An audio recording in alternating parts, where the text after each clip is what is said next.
Checkmate. Surya Paloh masih samakan frekuensi, AHY tidak jadi cawapres? Nasdem Tower, Gondangdia, Jakarta, Rabu, 26 Oktober 2022, pukul 11.57 WIB, terlihat Paloh berjalan keluar dari kantornya. Dia ditemani Ketua DPP Nasdem Willy Aditya. Tak lama keduanya meninggalkan Nasdem Tower. Mau makan siang? Masih dibicarakan soal pertemuan dengan AHY, kata Paloh di Nasdem Tower. Pada hari ini Ketua Umum Partai Nasdem Surya Paloh dan Ketum Partai Demokrat Agus Harimurti Yudhoyono, AHY, menggelar pertemuan tertutup yang berlangsung lebih kurang 2 jam. Selepas acara Surya Paloh mengatakan saat ini rencana poros koalisi yang sedang terjalin antara Nasdem, Demokrat, PKS masih terus menyesuaikan frekuensi. Sementara tak berbeda jauh, AHY menyatakan bahwa Demokrat masih terus fokus memantapkan bakal poros koalisi bersama Nasdem dan PKS. Ketika disinggung soal cawapres, AHY mengungkap dirinya sudah mantap untuk maju sebagai calon wakil presiden, cawapres, di Pilpres 2024.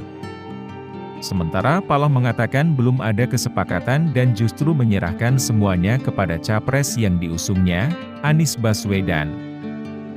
Surya Paloh dengan kelihayan berpolitiknya, mencoba menakar kemampuan AHY sebagai anak emas dari Partai Demokrat, orang tua gaek dan berpengalaman bersanding dengan yang ambisius dan masih hijau, sungguh suatu pemandangan politik yang menggelikan, tapi apa boleh buat, menurut beberapa teman, lebih baik Anies bersanding dengan AHY.